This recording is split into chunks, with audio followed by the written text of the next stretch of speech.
સંકલ્પાતપતિતપનો વાતિવાત સમિંધે વહ નિર્ધતે ધરણીરુદદે લંગતે નૈવ વેલામ સોયમ શ્રીમાન નિખિલ જગતામ અંતરાત્માવતીર્ણો ધર્મં રક્ષાન દિશતુ કુશલમ સ્વામિનારાયણોયમ ગુણાતીતોક્ષરમ બ્રહ્મ ભગવાન પુરુષોત્તમઃ જનો જાનન્નિદં સત્યમ મુચ્યતે ભવબંધનાત. શ્રી સ્વામિનારાયણ ભગવાનની જય. અક્ષર પુરુષોત્તમ મહારાજની જય. ગુણાતીતાનંદ સ્વામી મહારાજની જય. ભગતજી મહારાજની જય. શાસ્ત્રીજી મહારાજની જય.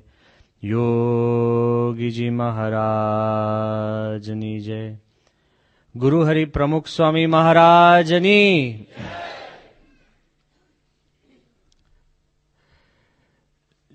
શિબિરનો મુખ્ય હાર્દ છે ગુરુ ઋણ, કહેતા કે ગુરુ દક્ષિણા. અંગ્રેજીમાં એક કહેવત છે કે small minds discuss people, great minds discuss philosophy, and enlightened minds live philosophy. ત્રણ પ્રકારના વર્ગ ઉત્પન્ન થાય. જે ટૂંકા મનના માનવી હોય ને એ લોકોની ચર્ચા કરે કે આણે આમ કર્યું તેમ કર્યું, એમાં જ આખું જીવન પસાર થાય. તમે ટીવી કહો, છાપું કહો કે ચોરે ને ચોટે જે કઈ ગ્રામ્ય વાતો થતી હોય એ ડિસ્કસિંગ પીપલ. ઊંચી પ્રકારના માનવી હોય ને એ તત્વજ્ઞાનની ચર્ચા કરે, જે આપણે કહીએ કે ગુરુ ઋણ કે ગુરુ દક્ષિણા, એની ચર્ચા. અને જે ખરેખર જ્ઞાની પ્રાપ્ત થયેલા પુરુષો હોય ને એ જે તત્વજ્ઞાનને જીવનમાં ઉતારવાનું કામ કરે. આપણે બધા તો ભેગા થઈને બધી ચર્ચા કરશું, પણ આપણી સમક્ષ પૂજ્ય ત્યાગોલભ સ્વામી બિરાજમાન છે કે જેમણે યોગીજી મહારાજની ખૂબ સેવા કરી છે. અને ખુદ પ્રમુખ સ્વામી મહારાજ આપણા ગુરુ એમનું દ્રષ્ટાંત આપે છે. એટલે આજે એ અત્યારે બોલતા નથી, પણ એમનું જે જીવન છે એ જીવન આપણને પ્રેરણા આપે છે. તો મોટામાં મોટું જ્યારે આપણે ગુરુની ચર્ચા કે વિચારણા કે જીવનમાં એમના ગુણ પ્રાપ્ત કરવાનો પ્રયત્ન કરીએ તો ખાલી 3 જ વિચાર આજે મારે તમને આપવા છે, ઝાઝા નહીં. આ 3 વિચાર જો તમે તમારા પોતાના કરીને રાખશો ને તો યુ વિલ નેવર ફીલ ઓર્ફન્ડ. ક્યારેય અનાથપણું નહીં લાગે, સતત બળ મળતું રહેશે, મનની અંદર ક્યારેય મોળપ નહીં આવે. અને જે આપણા ગુરુએ આપણી માટે કર્યું છે એનું ત્રાદ્યશ્ય, અ લિવિંગ પિક્ચર બિફોર આવર આઈઝ રહેશે ને તો કોઈ દિવસ સત્સંગ અને કાર્ય કરવામાં આપણે નાસીપાસ નહીં થઈએ. પહેલો મુદ્દો કયો છે કે જ્યારે 1981ની સાલમાં અમે બધા દીક્ષા લેવાના હતા. અમુક સંતો તે વખતે 15 વર્ષ, કોક 16, કોક 17 વર્ષના નાના બધા યુવાનો હતા. મેજોરિટી કદાચ આપની ઉંમર કરતા બધા નાના. અને તે વખતે જ્યારે ભગવાન સ્વામિનારાયણ દ્વિશતાબ્દીનો ઉત્સવ ચાલતો હતો અને ત્યાં ઘણા બધા બહારના રિપોર્ટરો આવ્યા અને એક નાના નાના બાળકો, યુવકોને પ્રશ્ન પૂછે. એમાં એક નાના યુવાનને પ્રશ્ન એવો પૂછ્યો કે તમે પ્રમુખ સ્વામીને કેમ સિલેક્ટ કર્યા? કે ભારતમાં તો 80 લાખ સાધુઓ છે, સમજાય છે? 80 લાખ. અને એમાંથી કેટલાય બધા સંપ્રદાય, ધર્મો, વિચારધારાઓ, કેટલું બધું તત્વજ્ઞાન ને બધું, તમે પ્રમુખ સ્વામીને પસંદ કેમ કર્યા? હવે પેલા બિચારા મૂંઝાતા હતા, એને કઈ ખબર નથી. એટલે એણે એવો જવાબ આપ્યો કે ભાઈ જુઓ, મેં પ્રમુખ સ્વામીને સિલેક્ટ નથી કર્યા, પણ હું ભાગ્ય માનું છું કે અબજો માણસોમાંથી પ્રમુખ સ્વામીએ મને સિલેક્ટ કર્યો.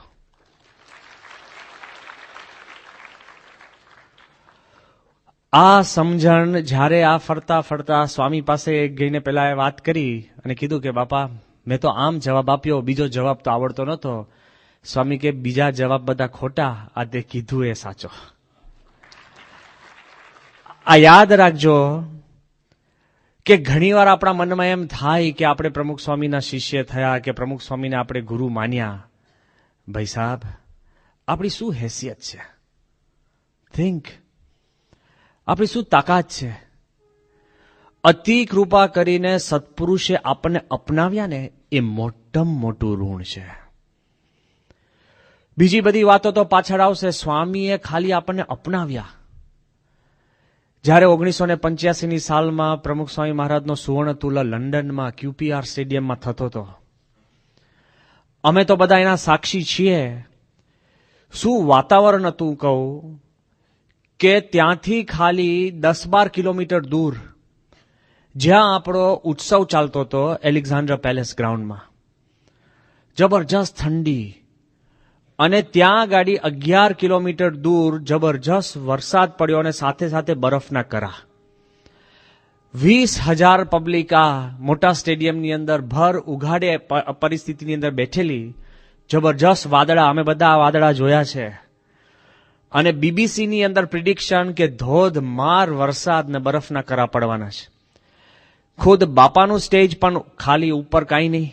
20,000 માણસ બધા જ અમે ત્યાં સ્ટેડિયમમાં ગયા, બધાને ચિંતા, ઉપર ચારે બાજુ વાદળા વાદળા. અને સમાચાર મળે છે કે આટલે જ દૂર ગોંડલમાં એક ખૂણે વરસાદ ને બરફ પડે તો બીજે ખૂણે આપણે પાથરના પથરાય. બધા જ બેઠા હતા અને સ્વામી પાસે ગયા. સ્વામી એકદમ હસતા હશે કીધું, સ્વામી કે ગોંડલની બધા 500 પ્રદક્ષિણા માનો તો ભગવાન સારું કરશે. એ મારો પહેલો ગોંડલની પ્રદક્ષિણાનો અનુભવ.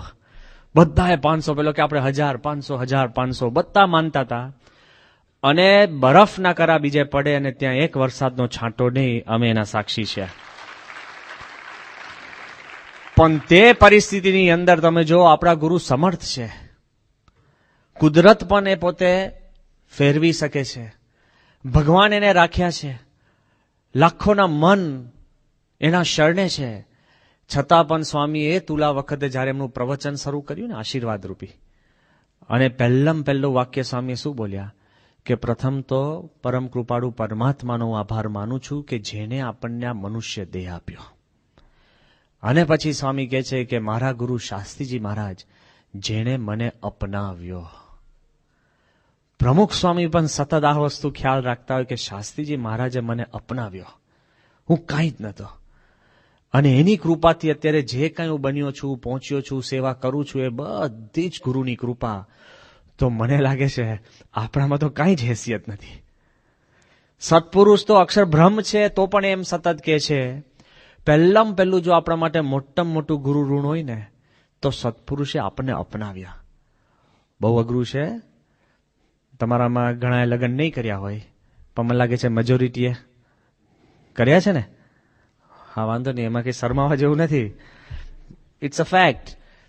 તો તમે લગ્ન કરો અને તમને એક દીકરો થાય ને દીકરી થાય, તમારા જ દીકરા હો, તો એ તમને કેટલું ટેન્શન હોય છે.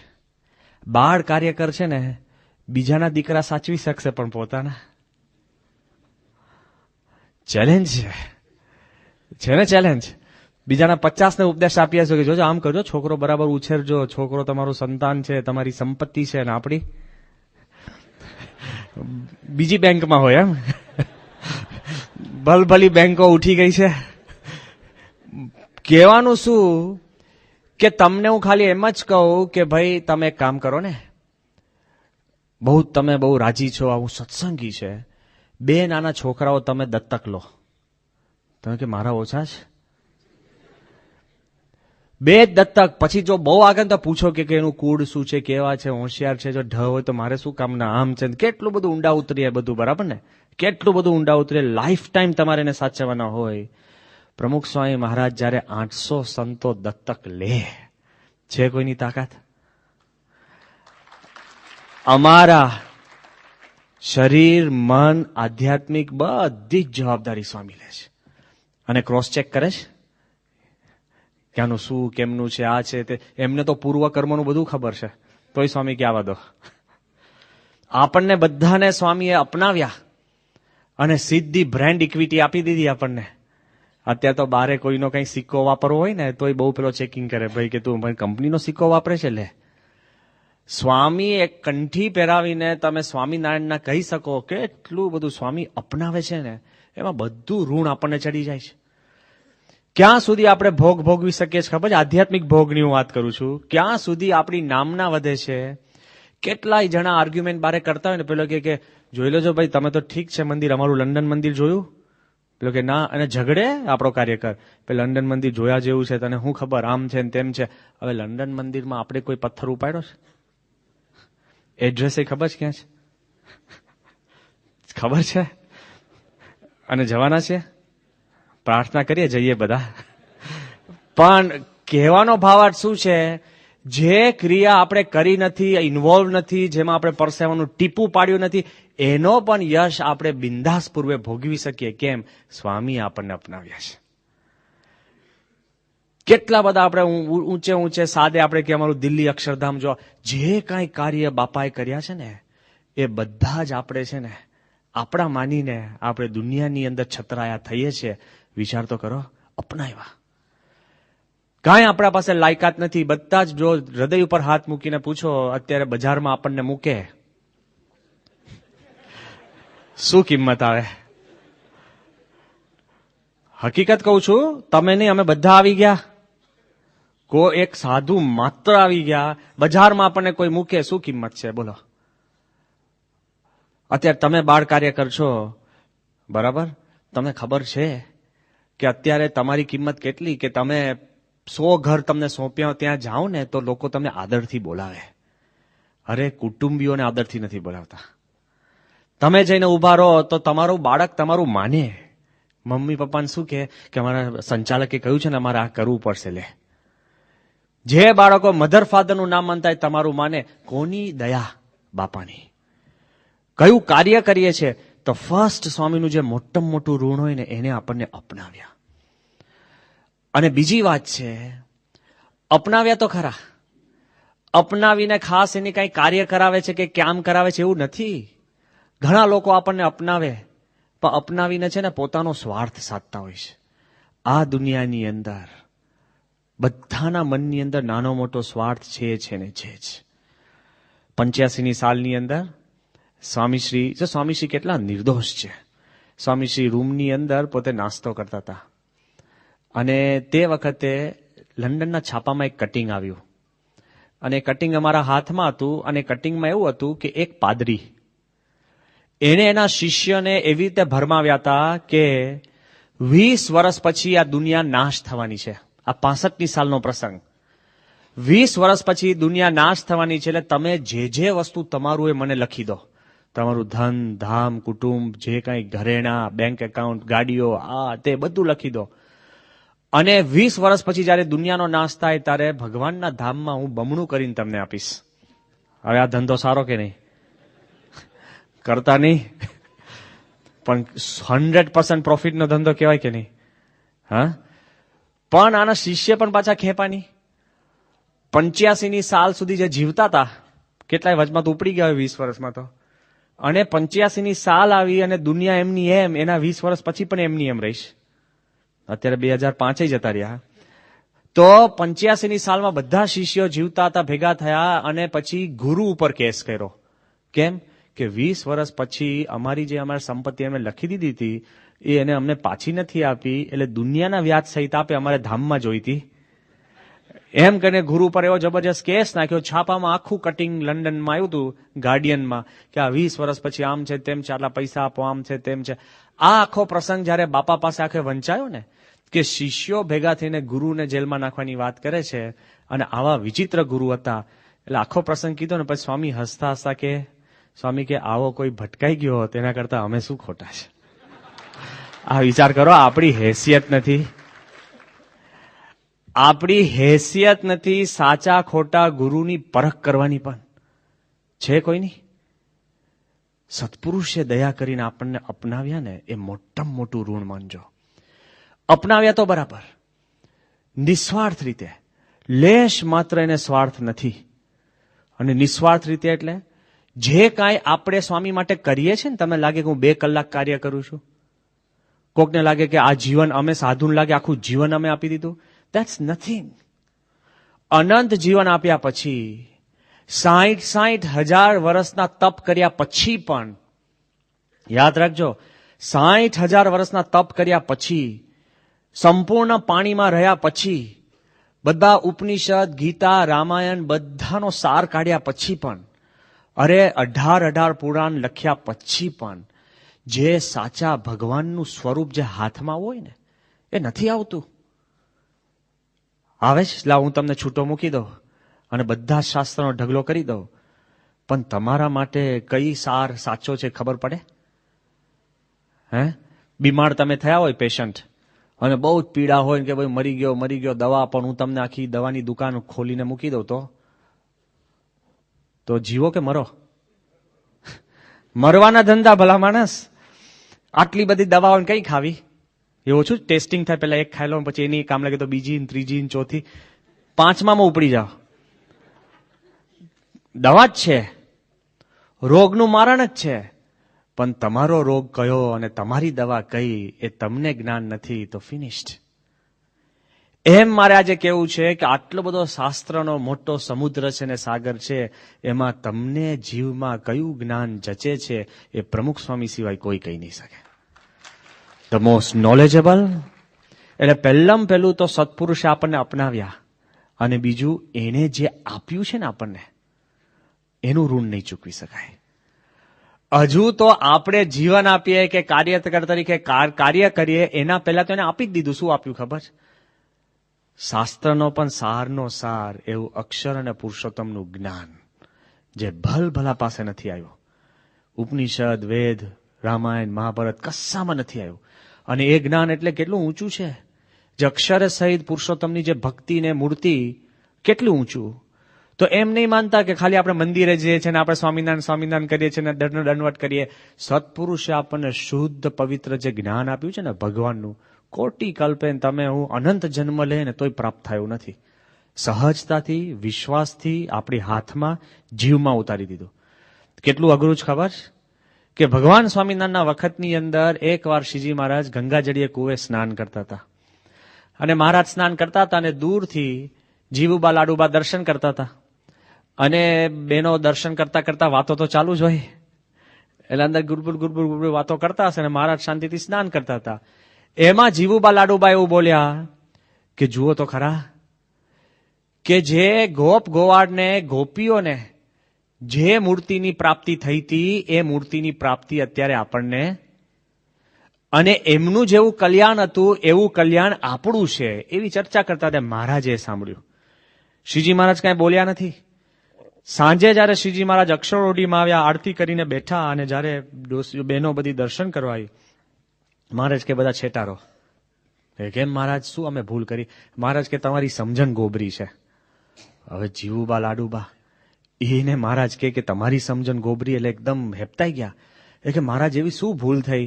મહારાજ કે આજે સવારે તમે શું ચર્ચા કરતા? કે મહારાજ અમે તો મહિમા અને પ્રતાપની ચર્ચા. કે મહારાજ કે ધૂળ મહિમા અને પ્રતાપ? કે કેમ? શ્રીજી મહારાજ કે છે કે તમે એવું બોલ્યા કે ગોપ ગોપીઓને જે પ્રાપ્તિ થઈ હતી, તો મહારાજ કે ગોપ ગોપીઓને જે પ્રાપ્તિ થઈ હતી એ અવતારને તો આ મૂર્તિના દર્શન પણ નથી. શાંતિથી વિચાર કરજો, શ્રીજી મહારાજ ક્યાં છે? કોઈની આપણે નિંદા, કોઈને નીચી પાડવાની વાત નથી, બધાનો મહિમા આપણને છે, છતાં પણ સમજણ જેમ છે એમ આપણે દિલમાં ઉતારવી પડશે.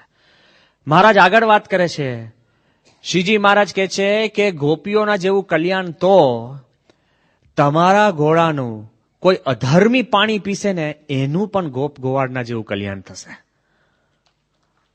મને લારો આપણે અત્યારે આપણને છે ને ચક્કર આવી જાય. તમે બહુ શાંતિથી વિચારજો કે તમારા ઘોડાનું જે અધર્મી પાણી પીશે એનું પણ ગોપ ગોવાળ જેવું કલ્યાણ છે. હજુ તો આ લોકોને ડચકો અંદર ઊંડો ઉતરે ને પેલા મહારાજ કે તમારા દરબારમાં જે બળદ ગાય ઘોડા અને ભેંસ બાંધી છે ને એ પણ વાંચતે ગાજતે અક્ષરધામમાં પહોંચશે. અરે ગાય બળદ જે જિંદગીમાં સ્વામિનારાયણ નામ નથી બોલી શકતા. મહારાજ કહે છે કે તમને મહિમા ક્યાં છે કે આ તમારા દરબારમાં અમે ચાલ્યા બેઠા ફરીએ છીએ તો એની ચરણરજ લેવા માટે મોટા અવતારો નિત્ય આવે છે. અને અનંત કોટી બ્રહ્માંડના કરતા હરતા જે મૂળ પુરુષ અને પ્રકૃતિ એ રોજ આવીને તમારી આ ચરણરજ માથે ચડાવે છે. તમને ગોપ ગોપીઓની શું વાત કરો છો? જ્યારે શ્રીજી મહારાજ આ બધી વાત કરી અને બધાને મહિમા ઠર્યો, હવે મારે તમને એમ કહેવું છે, જો શ્રીજી મહારાજના પ્રતાપે જે પશુ પંખીઓનું કલ્યાણ પણ અક્ષરધામમાં હોય એના કરતા વધારે સુખ છે ને તો જીવુબા લાડુમાં ને સુખ વધારે હતું મહારાજનું. એના કરતા નજીક અને વધારે સુખ કોને? તો 500 પરમહંસોને. પણ જ્યારે બાળમુકુંદ સ્વામી સારંગપુરમાંથી પસાર થતા હતા અને તમારા જેવા હરિભક્તો અને અમારા જેવા સંતો અક્ષર પુરુષોત્તમનું નવું બનતું મંદિરના પથ્થર ચડાવતા હતા ત્યારે બાળમુકુંદ સ્વામી શું બોલ્યા કે જે સેવા 500 પરમહંસને નથી મળી ને એ સેવા અક્ષર પુરુષોત્તમની તમને મળી. આ જે આપણે કાર્ય કરીએ છીએ ને તો એમ નહીં માનતા કે આપણે કોઈક મુખ્ય કાર્યાલય આપણને સંદેશો આપે છે એનું કાર્ય કરીએ છીએ. તમે કઈ બાળમંડળના કાર્યકર છો જ નહીં, તમે ભગવાન સ્વામિનારાયણના કાર્યકર છો, શ્રીજી મહારાજના કાર્યકરો છો, આપણા ગુરુ પરંપરાના કાર્યકર છીએ. જો એ આપણા મનમાં ક્લેરિટી આપે ને કે પ્રમુખ સ્વામી મહારાજે આપણને અક્ષર પુરુષોત્તમનું જ્ઞાન આપ્યું, એ જો કેફ હોય ને કોઈ દિવસ આપણને સત્પુરુષે એટલું બધું આપણને આપ્યું છે કે આખી જિંદગી આપણે ખર્ચી નાખીએ ને તોય ઓછી છે.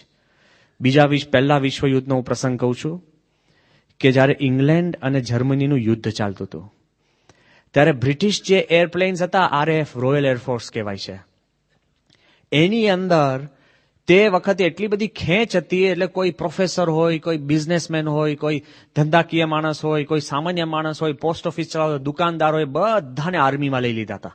આર્મીમાં અછત હતી, યુદ્ધ વિશ્વયુદ્ધ ચાલતું હતું, બધા પુરુષો હોય ને મેજોરિટી એના આર્મીમાં. એમાં ઓક્સફર્ડ અને કેમ્બ્રિજના અંગ્રેજીના પ્રોફેસર રોનાલ્ડ નિક્સન કરીને બહુ જબરજસ્ત પાવરફુલ મેધાવી હોશિયાર માણસ, એ છે ને વિમાનમાં RFFનો પાયલટ બન્યા યુદ્ધ માટે. પાવરફુલ આખો સ્ક્વોડ્રન હોય ને 50-60 પ્લેનોનું આખું સ્ક્વોડ્રન, એનો પોતે નેતા. એકવાર સાયરન વાગી, પ્લેનમાં બધા ચડીને પ્લેન ઉડાડ્યું. જેવું પ્લેન ઉડાડ્યું ને અચાનક 2-5 મિનિટ પછી આખું પ્લેન જમણી બાજુ વાળીને એને પ્લેન છે ને પાછું ઉતારી દીધું. લીડર હતો એને પ્લેન પાછું ઉતાર્યું, એની પાછળ 60 પ્લેન પાછા ઉતરી ગયા. જેવા નીચે ઉતર્યા ને એટલે બધાએ તાળીઓના ગડગડાટથી એને વધાવી દીધો કે તે જબરજસ્ત કામ કર્યું, આગમચેતી વાપરી, હોશિયાર છે, પાયલોટ તો છે પણ તું ભવિષ્યનું જાણે છે, જબરજસ્ત પાવરફુલ બેસ્ટ પાયલટ છે. પેલો કે આ બધા મને આટલા બધા ઇલકાબ ખભો થાબડે છે, કરે છે કેમ? એ કે ભલા માણસ, જો તું પ્લેન લઈને ઉપર ચડ્યો હોત, સામે જ થોડાક ગાંવ દૂર જ જર્મનીના 200 પ્લેનો હતા, તમને ખાક કરી નાખે, આપણા બધા પ્લેન જાત, માણસોય મરી જાત, બધાની જાન તે બચાવી લીધી, તું હોશિયાર છે. આ રોનાલ્ડ નિક્સન શું કે છે ખબર છે? કારણ કે એ છે ને સત્યવાદી હતો. એને વિચાર્યું કે મેં મારી જાતે પ્લેન નથી પાછું પાડ્યું, કોક શક્તિ, હું પણ વિચારતો હતો કે પ્લેન કેમ જમણી બાજુ વળે છે. આપણે તો કોઈ ખભો થામને ઘણા બરાબર છે કે અનુભવ. એટલા બધા આપણે ભિખારી છે ને, આપણે ક્રેડિટના એટલા બધા ભિખારી છે, એમને એમ થઈ ગયું ને કે પ્લાનિંગ થી કર્યું. જોજો માણસ કેટલો બધો ભીખ માંગે કે કદાચ આપણે સવારના 5:30 ઉઠ્યા હોય ને અને કોઈક આપણને પૂછે કેટલા વાગે ઉઠ્યા, એ કે 5 વાગે આંખ ઉઘડી ગઈ હતી, એમાં અડધો કલાક લઈ જાય. અને જો રાતના 2 વાગે સૂતા હોય તો કેટલા વાગે સૂતે, કે લગભગ 3 જેટલું થઈ ગયું તું. લે કેમ? We are beggars for praises. આ માણસ છે ને એના મનમાં વિચાર્યું કે મેં પ્લેન નથી ઉતાર્યું, હું પોતે વિચારતો તો આ પ્લેન કેમ નીચે ઉતરી ગયું તો જબરજસ્ત ઘટના થઈ ગઈ ને મને લોકો મને શાબાશી આપે છે. હી સ્ટાર્ટેડ થિંકિંગ અને એને કીધું કે નક્કી કોઈક દિવ્ય શક્તિએ મારું પ્લેન ઉતાર્યું અને 60 જણની જાન બચાવી. એ કે મારે આ દિવ્ય શક્તિ શોધવી છે. એ RAF માંથી નીકળી અને સીધો ભારત આવ્યો. ભારત આવીને એને છેક હિમાલયમાં જઈ અને ત્યાં આગળ એને દીક્ષા લીધી અને એનું નામ પડ્યું યોગી કૃષ્ણ પ્રેમ. સાધુ બન્યો. આ અંગ્રેજ માણસ, હોશિયાર, જબરજસ્ત પાવરફુલ. જે માણસ છે ને, ઘણા પ્રોફેસરો કેવું હોય, ભગવાન ઉણપ રાખતા હોય. જે બહુ બુદ્ધિશાળી પ્રોફેસર હોય ને એ પછી આર્મીના ભાષણ આપે પણ બંદૂકથી ડરે. સમજી ગયા? અને જે બહુ બંદૂક ચલાવી શકતો હોય ને એને પછી અંગ્રેજીનો કક્કોય ના આવડતો હોય, કારણ કે એ પાછો ભગવાન એની બુદ્ધિ ઓછી રાખી, બધું મિક્સ કરે. આ બાજુ આ બેવમાં પ્રવીણ અને સાધુ. એ યોગી કૃષ્ણ પ્રેમ એટલો બધો ભક્તરાજ બન્યો. એક વાર ભારતની ટ્રેનમાં એ જતો હશે. ભારતની ટ્રેન, આપણી તો ટ્રેન ખબર છે ને, અત્યારે આટલી ભીડ છે તો પહેલે તો ટ્રેન ઓછી, માણસો તો લગભગ એટલા ને એટલા જ હોય અને બધા એક જ જગ્યાએ જવાનું. જોજો તમે જયારે ટ્રેન સ્ટેશન જાઓ ને તો તમને આખું ટ્રેન સ્ટેશન ભરેલું લાગે. આમ પછી હારી લાગે કે આ તો ઘણી ટ્રેનોમાં જશે પણ બધા આપણી ટ્રેનમાં ચડે. ખાસિયત એવી છે કે આપણે અહીંયા અને પાછા આપણા ડબ્બામાં લાગે, ભરચક થઈ ગયો હોય. આ માણસ સાધુના વેશમાં ટ્રેનના ડબ્બામાં ચડ્યો. તે વખતે અંગ્રેજોનું રાજ. 2-3 અંગ્રેજો પણ ટ્રેનમાં ચડ્યા અને વ્યવસ્થિત અંગ્રેજો ચડેલા આપણે ઇન્ડિયન્સ તો ખસી જાય, રાજાઓ હતા તે વખત. અને ચડ્યા અને એક અંગ્રેજ બાઈ, આ સાંભળજો ધ્યાનથી, તમારા જીભે અને મનમાં આ વાત હોવી જોઈએ. અને એક અંગ્રેજ બાઈ આ યોગી કૃષ્ણ પ્રેમને જોવે છે, દોડ્યો સાધુના કપડામાં, લગર વગર. એટલે પેલી બાઈ છે ને ધીરે ધીરે આમ જોઈને એને કહે છે કે વોટ્સ યોર નેમ, તારું નામ શું છે? તો પેલો કે યોગી કૃષ્ણ પ્રેમ. એટલે પેલી બાઈ થોડીક હસી કટાક્ષમાં. એ કે એ નહીં, ધ રિયલ નેમ. આ હું નથી કહેતો, સાચું નામ. પેલો કે this is the only name. આ એક જ છે મારું નામ. એટલે પેલી બાઈ પાછી વધારે વિફરી. એ કે તું ક્યાંનો છે? એક ઇંગ્લેન્ડનો. એ કે ક્યાં અભ્યાસ કર્યો છે? પેલો કે ઓક્સફર્ડ. અભ્યાસ કર્યો નહીં, ત્યાં કરાવતો હતો. ખુમારી તો હતી કે નહીં એની પાસે. એ કે તને તે એ પછી પેલી બાઈ બગડી અને પછી શું કીધું ખબર છે? કે why have you forsaken England? Why have you betrayed the empire? કે what has India given you? Why have you taken a life with the natives? એ કે તને ધિક્કાર છે, તે આપણા દેશને કેમ તે છોડી દીધો? તે શા માટે એનો વિદ્રોહ કર્યો? તને આ ભારતના વાસીઓ તને શું આપ્યું કે તું એની જોડે જઈને બેઠો છું? તારે શરમાવું જોઈએ. એમ મોટેથી પેલી બાઈ બોલવા લાગી અને છેલ્લે બોલીને વિફરીને કે what has India given you? ભારતે તને શું આપ્યું? ધીરે રહીને યોગી કૃષ્ણ પ્રેમે એની નાની કોથળી હતી એમાં હાથ નાખીને કૃષ્ણ ભગવાનની મૂર્તિ કાઢીને કીધું કે madam, India has given me Krishna. Can England give me Krishna? કે બેન, મને ભારતે કૃષ્ણ આપ્યા છે. આખા ઇંગ્લેન્ડનું રાજ્ય ભેગું થાય ને તો મને એક કૃષ્ણ આપી શકે? મારે તમને એ જ કહેવું છે કે આખી દુનિયાના માણસ ભેગા થશે ને, તમામ સાધુ પુરુષો ભેગા થાય, તમામ અવતારો ભેગા થાય, તમામ શાસ્ત્રો ભેગા થાય, એમાંથી બધા જ ભેગા થઈને તમને અક્ષર પુરુષોત્તમ આપી શકશે. પ્રમુખ સ્વામી આપણને આપી શકે છે. જો એ આપણા મનની અંદર ધડતા હોય ને તો સ્વામીનું જે આપણા ઉપર ઋણ છે એ ક્યારેય આપણે ભૂલી નહીં શકીએ. એ મનમાં આપણે ચાલવું પડે. અને ત્રીજી વાત છે, પહેલાં પહેલું તો સ્વામીએ આપણને અપનાવ્યા, બીજું સ્વામીએ જે આપણને આપ્યું, અને ત્રીજી વાત ખબર છે, અપનાવ્યા પણ એમણે, બરાબર ને? આપ્યું પણ એમણે. આપણે કંઈ માંગ્યું હતું? અને એ આપણને સાચવી રાખીએ ને એના માટે દાખલો પણ એમનો. આ તો ખરેખર ઘર જમાઈ બનીને બેઠા છે આપણે. ખરેખર ઘર જમાઈ બનીને બેઠા છે. આપણને લાગે હું સ્વામી માટે કરું છું, શું કરીએ છીએ? નથિંગ. જે સત્પુરુષે આપણને અપનાવ્યા, જે સત્પુરુષે આપણને આપ્યું, અને એ સાચવવા માટે પણ 100% દાખલો એનો. કેટલો બધો સ્વામી દાખલો કરે છે. આ ઉંમરે ઓલમોસ્ટ 90 years. હજુ પણ સ્વામી એક મંદિરમાં બેસીને રહેતા નથી. સદગુરુ સંતોને પૂછો, બધા જ મોટા મોટા સંતો બાપા પાસે જઈને વિનંતી કરે, કોઈની તાકાત નથી બાપાને કહી શકે કે બાપા તમે એક બાજુ રહો, રહે જ નહીં. અરે પ્રસંગ તો જુઓ ક્યાં એમનું મન છે. અત્યારની ઉંમરે આટલી બધી તકલીફ, નાના હોય તો સમજાય, પણ અત્યારે સારંગપુરમાં સ્વામીશ્રી સાથે બધા અમે બેઠા હતા. પૂજ્ય નારાયણ મુનિ સ્વામી, પૂજ્ય જ્ઞાનેશ્વર સ્વામી અને હું પણ હતો. બધી ચર્ચા ચાલતી હતી. એમાં નારાયણ મુનિ સ્વામીએ સ્વામીને હસતા હસતા કીધું, બાપા તમને સારંગપુર ફાવી ગયું? કારણ કે સ્વામી છે ને લગભગ 100 દિવસ સતત સારંગપુર રહ્યા હતા. સ્વામી હસતા હતા એટલે નારાયણ મુનિએ કીધું કે બાપા તો હવે તમે સારંગપુર બાપા છે ને તમારો બેઝ બનાવો, સારંગપુર જ રહો અને શાંતિથી હવે વિચરણ ઓછું કરો. એવું બધું નારાયણ મુનિ સ્વામી પ્રેમથી વાત કરતા હતા.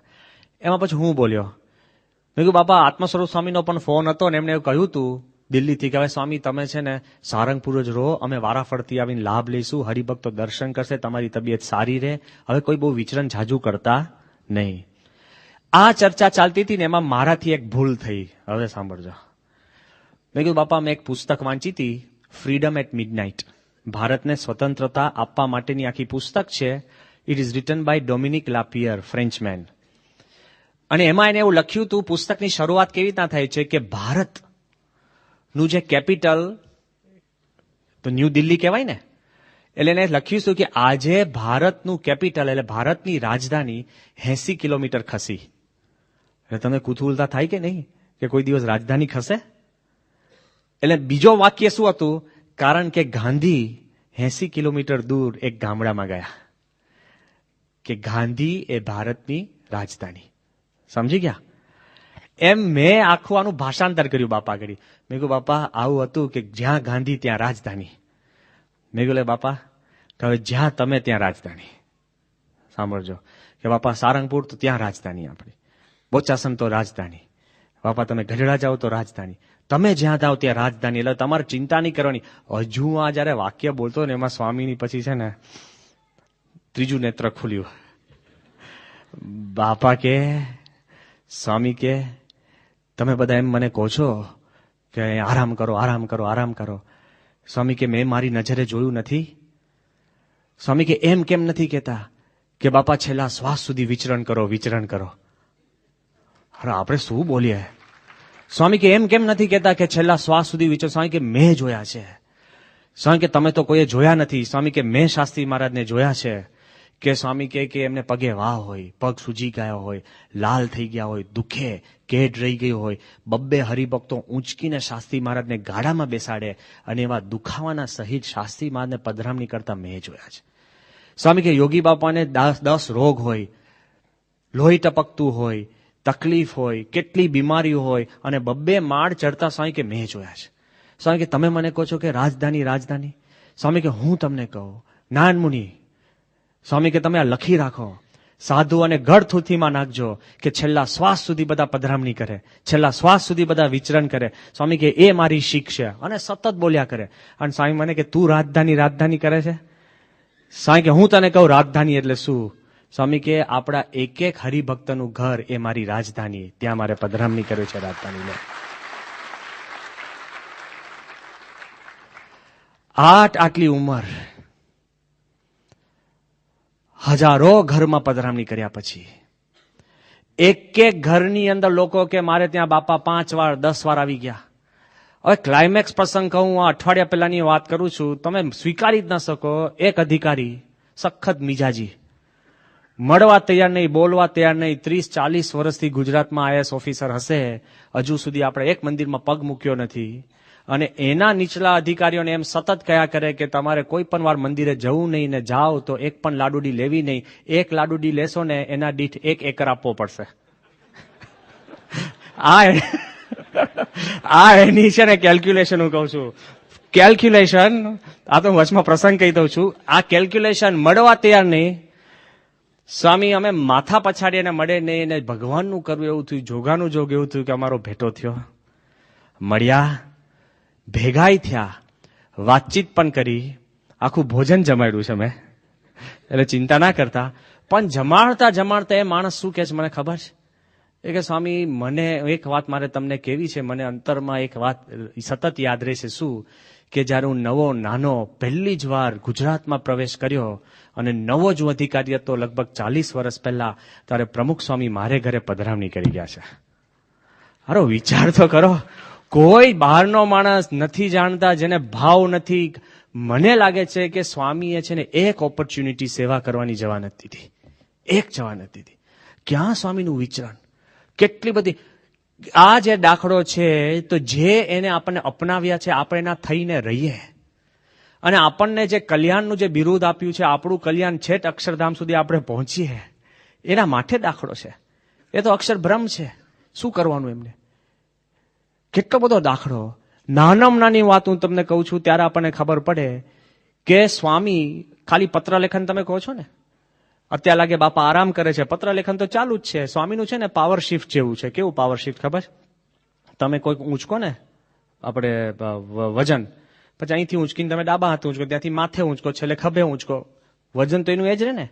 એમ આપણને લાગે બાપા આરામમાં છે અંદર. મળતા ના હોય ત્યારે શું કરે? પત્ર ના હોય ત્યારે શું કે? ટેલિફોન. અરે ટેલિફોન ને પત્ર ના હોય ત્યારે પ્રાર્થના સતત. અને પ્રાર્થના સૂતા સૂતા પણ સ્વામી હરિભક્તો સંતોની ચિંતા કરતા હોય છે, સતત ઇઝ ઓન. પત્ર તો એમનું પર્સનલ હોમવર્ક જેવું છે.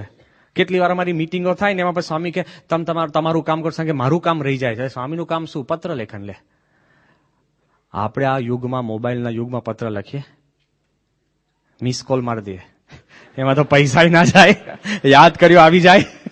આ તો હવે અમદાવાદી રીત છે કે યાદ કર્યો આવી જાય અને પેલા પાછો બિલ ચડે, પાછો પેલો તમને નાખે કે કર્યો નહીં, મિસ કોલ તો માર્યો તમે, લે એને પાછા ચોટાડો તમે.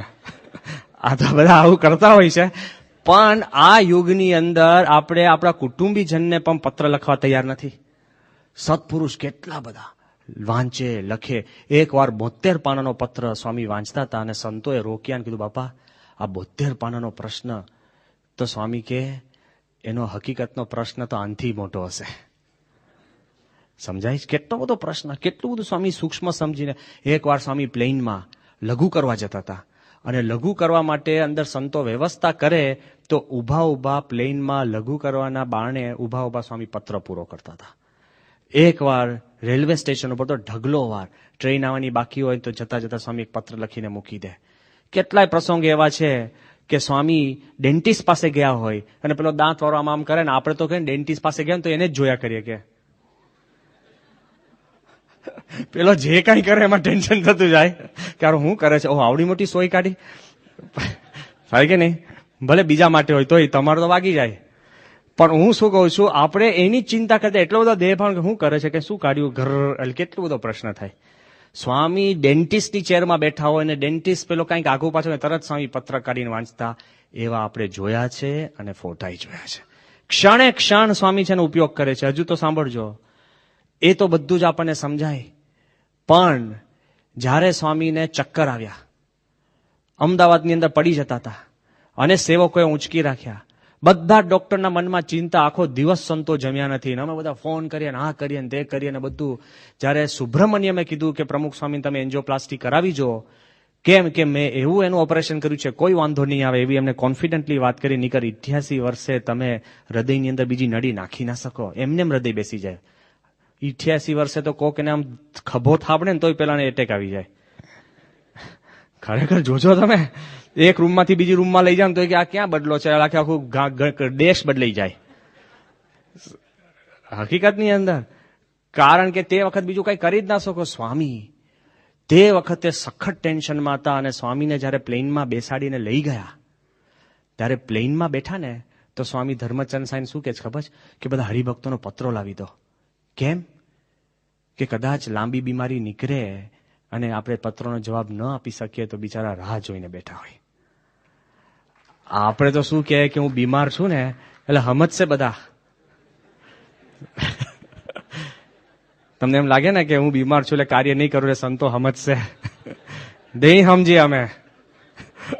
આ સમજી રાખજો, કારણ કે સ્વામી બીમાર હોય તો પણ સ્વામી સતત કાર્યરત છે.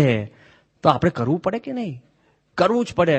આપણા મનની અંદર આ ફોકસ રાખવું જ પડે. ક્યાં ક્યાં સ્વામી કામ કરે, કેટલું એ તો હજુ સમજ્યા.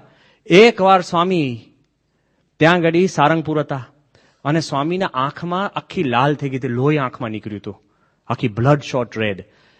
દવા નાખીને સ્વામીની એક આંખમાં આખું પેલું બાંધ્યું હોય ને પેચ બાંધ્યું હતું.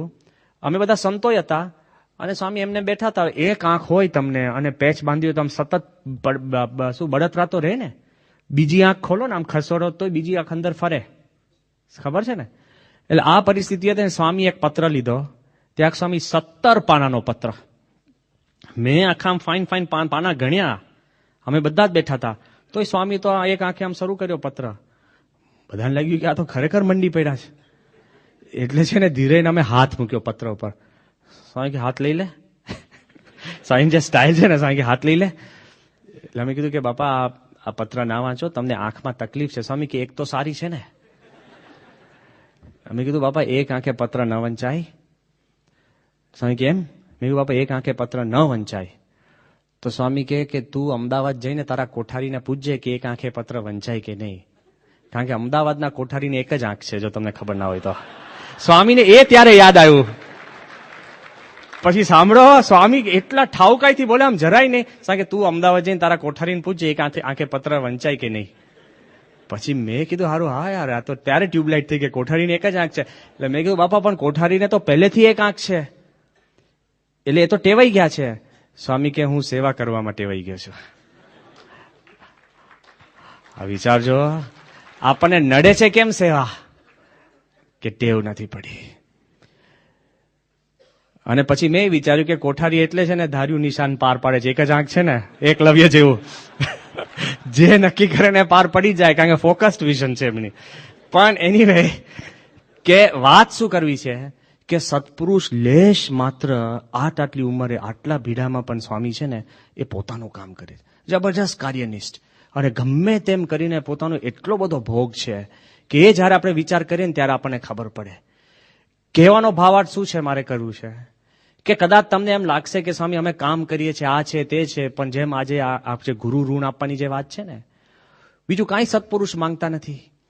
થોડુંક કરો છો ને એને જાજુ માને છે.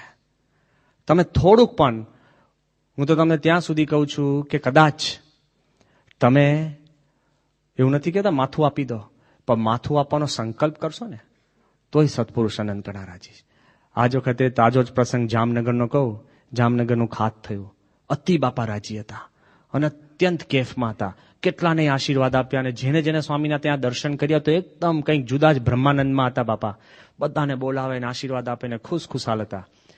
એ દરમિયાન સાંજે લગભગ 5-5:15 વાગે સ્વામીએ અક્ષય મુનિને બોલાવ્યા, મને બોલાવ્યો. પછી સ્વામી કે ધર્મનિધિ સ્વામીને બોલાવો, કોઠારી સ્વામીને. પછી સ્વામીએ છે ને ત્યાં આપણે જે મંદિરનું કામ કરનાર છે સોમપુરા, પરીક્ષિત કરીને, એને બોલાવ્યા. અને આપણે મનીષ, આપણો યુવક એન્જિનિયર. એટલે બધા અમે આમ બેઠા હતા. અને જ્યારે બધી વાતચીત ચાલતી હતી ને એમાં સ્વામી કે આપણે સારામાં સારું મંદિર કરવું છે ને આ મંદિર જોડે ઇતિહાસ રચાયો છે. અને સ્વામી કે નીકળતો કે જંતરડામાંથી પસાર થયા છે, નીકળ હાડકા પણ ન જડે ને ભગવાને દયા કરી છે ને. પછી સ્વામી કે આપણે સોના જેવું મંદિર કરવું છે ને બહુ આનંદથી કેફથી સ્વામી બધા આશીર્વાદ આપતા હતા. એમાં સ્વામી મનીષને કહેવા લાગ્યા, આપણો કાર્યકર. સ્વામી કે મનીષ બરાબર પાકું કરજો. એટલે અક્ષય મુનિ એવું બોલ્યા કે બાપા મનીષને છે ને અમેરિકા જવાનું આવ્યું છે. ઓકે. એટલે સ્વામી મનીષ સામે જોવા લાગ્યા. એ કે બાપા તમે કહો તો આપણે આ પૂરું કરી દઈશું. ખાલી એટલું જ કીધું કે હું પૂરું કરી દઈશ. સ્વામી એકદમ રાજી થઈ ગયા અને આમ ધબ્બા મારવા માંડ્યા. અને જે ધબ્બો મારવા માંડ્યા પછી મનીષને ખબર નહીં શું સૂઝ્યું. હવે એને એ વખતે આ વાત કરી. લગભગ 2-3 વર્ષ પહેલા મેં મનીષને વાત કરી. મને એ કે બાપા બ્રહ્મવિહારી સ્વામી મને વાત કરતા હતા. મેં કહ્યું આ શું કઈ નવી વાત લઈ આવ્યા? એ કે જયારે WTC જયારે તૂટ્યા, જે 18 પાયલોટ પ્લેનમાં બેસીને જે અમેરિકાના જે પેલા બિલ્ડિંગો તોડ્યા ને વિમાનમાં, એટલે કે બ્રહ્મવિહારી સ્વામી અમને એકવાર વાત કરી હતી યુવકોને. મેં કહ્યું મારી નાખ્યા, અત્યારે તું ક્યાં બોલે છે? અને મેં તો ખાલી આનંદમાં વાત કરી હતી. મેં કહ્યું કે આપણે એક બ્રહ્મવિહારી સ્વામી એવી વાત કરી હતી કે આપણે 100 યુવકો એવા તૈયાર કરવા છે જે વિમાનમાં બેસે અને બાપા જ્યાં કે ત્યાં આમ જાગતા. આ બહુ અઘરું છે. જાગતા તમને દિવાલ દેખાય અને પછી માથું અથાડવું સહેલી વાત છે? એટલે કે બાપા બ્રહ્મવિહારી સ્વામી એવું કહેતા હતા કે આપણે 100 યુવક એવા તૈયાર કરવા છે. મેં કીધું તું બોલ નહીં અત્યારે. અને એ કે ના એવા કરવા છે તો એનું લિસ્ટ બનાવ્યું હતું ને એમાં બાપા મેં લિસ્ટમાં નામ લખ્યું હતું કે મારે બાપા છે ને આપને આ માથું અર્પણ કરવું છે. અને સ્વામી એટલા રાજી થઈ ગયા ને એના પર. સ્વામી કેમ? અને સ્વામી એને ધબ્બો માર્યો. ધબ્બો માર્યો ત્યારે મનીષ કે બાપા રાજી થયા હોય તો અંતકાળે મને લેવા આવજો. તો સ્વામી શું કે? સાંઈ કે મનીષ, અંતકાળે તને શ્રીજી મહારાજ તને લેવા આવશે, તારા આખા કુટુંબને અંતકાળે શ્રીજી મહારાજ લેવા આવશે. પેલો કે બાપા આપ. સ્વામી કે આપ પણ. અને સ્વામી જે કેફથી કીધું કે બાપા કે આપ પણ, તો પેલા સોમપુરાને શું કેફ ચડી ગયો? એ કે સ્વામી એ લિસ્ટમાં મારું ઇનામ રાખો. લે, મેં કીધું અક્ષય મુનિ મારી સામે જોવે, કોઈ દિવસ સોમપુરા લિસ્ટમાં નામ રાખે? તો આને કીધું કે બાપા એ લિસ્ટમાં મારું નામ રાખો. તો સ્વામી એટલા હસી પડ્યા. મારે શું કેવું છે? પેલાએ ખાલી સંકલ્પ કર્યો કે બાપા મેં તમને મારું માથું અર્પણ કર્યું, અને સત્પુરુષ આટલા રાજી થઈ જતા હોય તો આપણે ક્યાં ખોટ છે? એનું આપેલું, એને અપનાવ્યા, એને આપ્યું, એ દાખલો કરે, એમાં ખાલી આપણે એવું કહેવાનું જ કે બાપા અમે તમારા, તો ક્યાં આપણને કઈ ખોટ છે? અને કોઈ કેવું જો ઢીલી મોડી વાત કરતા હોય ને, તો આ છેલ્લું હું દ્રષ્ટાંત આપીને બધું અહીંયા પૂર્ણાવતી કરું છું કે કોકના મનમાં એમ હશે તમે તો બહુ વૃદ્ધ નથી કે જે બધા ખુરશી પર બેઠા છે કે સ્વામી મારે શરીર સાથ નથી આપતું. નહીં, એવું કે હું બીમાર છું. So what? NSG નો કમાન્ડો હોય અને ત્યાં લડાઈમાં ગયો હોય ને પછી કે શરદી થઈ છે, જવાય પાછો? એને સામેથી ગોળી મારી દેવી જોઈએ. પેલો કે ના ના એ મારી કેટ રહી ગઈ, ચાલે? અક્ષરધામ વખત થયું હતું, અમે બધા ત્યાં હતા ને, એકદમ ગોળીઓ ફૂટી, ઢાઢા. બધા પોલીસો ભાગ્યા. પછી અમે કીધું કે ભાઈ આ તમારી જ બંદૂક ફૂટી છે. કેમ? હારી કે ઘણા વખતથી ફોડી નથી. લે, આ હકીકત કહું છું સ્વામી, આ તો ભગવાને રક્ષા કરી છે. પણ હું શું કહું, પછી NSG આવ્યા પછી આખી કથા જુદી જ હતી, ટોટલ જુદી. એ વખતની હું વાત તમને એટલે કહું છું કે કોકના મનમાં હોય કે આપણી ઉંમર થઈ ગઈ, કોકને એવું હશે કે હું 15 વર્ષથી કાર્ય કરું છું એટલે સ્વામી કોઈ બીજાને ચાન્સ આપો. અરે ચાન્સ જતો કરતા નહીં. કોકને એમ હશે, જેમ આપણે કીધું ને, કોકને એમ હશે કે મને સંજોગો પ્રતિકૂળ છે. Very good. સંજોગો પ્રતિકૂળ હોય તો જ તમે તમારી ભક્તિ અદા કરી શકશો. ચારે બાજુ સાનુકૂળ હોય તો શું ભક્તિ અદા કરવાની? સમજ્યા? એમનેમ જ હોય ને કાંઈ હોય જ નહીં તો શું તમે કે હું બસ અખંડ ચડું છું દુનિયા ઉપર. કેમ? ઉપર ચડ્યો જ નથી. એવરેસ્ટ ચડે તો બરાબર, નીચે તો ફર્યા જ કરે. શું કામનું? આ રીતે જો મનમાં ક્લેરિટી હોય કોઈ વાંધો નહીં આવે. પણ કોઈને એમ હોય કે મારી ઉંમર થઈ, કોઈને એમ હોય કે હું બીમાર છું, કોઈને એમ હોય કે મેં બહુ કર્યું, તો શાંતિથી શ્વાસ રોકીને આ દ્રષ્ટાંત સાંભળજો. જો આપણને હોય ને આપણે બહુ કર્યું, કે હું બીમાર છું, કે ઉંમર થઈ ગઈ, તો યાદ રાખજો સ્વામીએ કેટલા મંદિર બાંધ્યા છે? 800 થી વધારે. બરાબર છે ને? 800 થી વધારે પ્રમુખ સ્વામીએ મંદિર બાંધ્યા. એમાં 727 મંદિર સ્વામીએ હાર્ટ એટેક પછી બાંધ્યા છે. આપણે તો શરદી થાય ને કાર્યકર મૂકવા થઈ જાય તો બહુ થઈ ગયું, કેટ રહી ગઈ. 727 મંદિર આફ્ટર હાર્ટ એટેક અને 528 મંદિર બાયપાસ પછી. અરે બાયપાસ પછી પેલો બાથરૂમમાં જતા ગભરાય. પૂછે આપણે કે સ્વામી ના નાવ તો ચાલે. અલે શું છે યાર, અહીંયા 528 મંદિરો બાંધી દીધા. હજુ તો સમજાય. હું તમને કહું છું કે જે સ્વામીએ અગ્રામાં અગ્રા, મોટામાં મોટા, જે આખી દુનિયા ઝૂકી જાય એવા કાર્યો તો છે ને હાર્ટ એટેક અને બાયપાસ પછી કર્યા છે. 85ની સાલમાં દ્વિશતાબ્દી ઉત્સવ 2 મહિનાનો છે. કોઈ કરી શકે 2 મહિના? 3 દિવસ 4 દિવસ કરે ને હાંફી જાય. લંડનમાં અત્યાર સુધી કોઈ ધાર્મિક સંસ્થા, ભારત સરકારે પણ લંડનમાં 1 મહિનાનો ઉત્સવ નથી કરી શકી. લે, 85ની સાલમાં. અરે એના પછી તમે જુઓ 91ની સાલમાં અમેરિકામાં ઉત્સવ, યોગી શતાબ્દી 92માં, અક્ષરધામ ગાંધીનગર. હજુ ગાંધીનગર અક્ષરધામની કોઈ કોપી નથી કરી શક્યું. નીકર ઇન્ડિયામાં કોપી કરવામાં માસ્ટર. હજુ 85માં આપણે ટોરાને સ્વામી પેલી ગેમ લાવ્યા હતા ને 2 સુપર ટ્રુપર, હજુ તો આપણા ઉત્સવમાં ચાલતી હતી. ત્યાં તો રાજકોટમાં બની ગઈ. મેં કીધું આ તો ક્યાં પેટર્નની વાત છે સ્વામી. હજુ સુધી અક્ષરધામની એક નકલ કોઈ નથી કરી શક્યું. કેટલું બધું જબરજસ્ત. હજુ તો આગળ વિચાર કરો, અમૃત મહોત્સવ, લંડન મંદિર, આખું ઇંગ્લેન્ડ બેઠું થઈ ગયું અને આખા યુરોપમાં હાહાકાર થઈ ગયો. શું? ઉપરથી 30,000 ફૂટે વિમાનો જાય અને પ્લેનમાં એનાઉન્સમેન્ટ પાયલોટ કરે કે બધા પેસેન્જરને વિનંતી બારીમાંથી નીચે જુએ. નીચે જે જગારા માને છે એ નવું સ્વામિનારાયણ મંદિર જે લંડનમાં બન્યું છે એ છે. લે, આપણે ક્યાં જાહેરાત નીચે કરવાની, ક્યાં પોસ્ટર લગાડવા, શું કરવું, ક્યાં કરવું, ક્યાં ને ક્યાં. 95ની સાલની અંદર એ તો હજુ આપણને લાગે હાફીએ કામ કરીએ બધું, ત્યાં સુધી 99માં આફ્રિકામાં નાયરોબી મંદિર, 99માં મંદિર, પછી ભૂકંપમાં કામ, આ બાજુ ભૂકંપ પછી 100 નાની મોટી સ્કૂલો, પછી હોસ્પિટલો અને બીજા બધા ઇન્સ્ટિટ્યૂટો સ્વામીએ બનાવી દીધા. આ તો બધું લટકામાં. હજુ તો કોઈ હિંમત કરે પહેલા દિલ્હી અક્ષરધામનું ખાત 33 વર્ષે જમીન મળે અને 4.5 વર્ષમાં પૂરું કરવું. અત્યારે ઇન્ડિયાની વેબસાઇટ, સમજાય છે, ઇન્ડિયા સેક્યુલર કન્ટ્રી છે અને કોઈ ધાર્મિક સંસ્થાને પ્રોત્સાહન ના આપે, ઇન્ડિયાનું ઇન્ટ્રોડક્શન કરતી જે વેબસાઇટ છે આખી દુનિયામાં, એમાં અક્ષરધામનો ફોટો છે. શું લખ્યું છે ખબર છે? The greatest monument that India has built. લે, આખા ભારત વર્ષ દરમિયાન મોટામાં મોટું શ્રેષ્ઠતમ જો મોન્યુમેન્ટ બન્યું હોય તો અક્ષરધામ બન્યું છે. એ કહે છે, આપણે ક્યાં સ્વીકારવાની વાત, બધા જ સ્વીકારે છે. જ્યારે બાબા રામદેવ જ્યાં અક્ષરધામ જોવા આવ્યા અને એમના શિષ્યોએ કીધું કે સ્વામી આપણે 800 કરોડની હોસ્પિટલ બનાવે છે, આ બનાવે છે, તે બનાવે છે, બધું આપણે પણ આવું કંઈક બનાવવા જેવું છે. ત્યારે બાબા રામદેવજી શું કહે છે? એને કીધું કે ભૂલી જાઓ, આપણી તાકાત નહીં, આપણે એક કામ કરીએ, શું કે આને જ આપણું માની લઈએ તો શું ખોટું છે. લે, બીજા અક્ષરધામને પોતાનું મનાવવા તૈયાર છે. કેટલા બધા પ્રેમથી, ભક્તિથી, સારી ભાવનાથી. જ્યારે શ્રી રવિશંકરજી જ્યારે પ્રમુખ સ્વામીને પ્રથમવાર મળે છે અને સીધા સ્વામીને દર્શન કરીને સીધા સ્વામીના ચરણમાં પડે છે, પ્રેમથી ભક્તિથી સ્વામીને મળ્યા, ત્યારે સ્વામીને શું કીધું ખબર છે? કે મહારાજ, आज तक मोगलों ने जितने हमारे मंदिर नष्ट किए हैं, ये सबका जवाब आपने एक बनाकर दे दिया. સ્વામી કે ભાઈ અમે તો જવાબ આપવા કર્યું નથી, અમે તો યોગી મહારાજનો સંકલ્પ ને આ તે ને કેટલી બિચારા બાપાએ બધું ડિફેન્ડ કરવું પડે, આખી દુનિયા એને ક્યાં મૂકે છે. મારે શું કરવું, કેવું છે ખબર છે?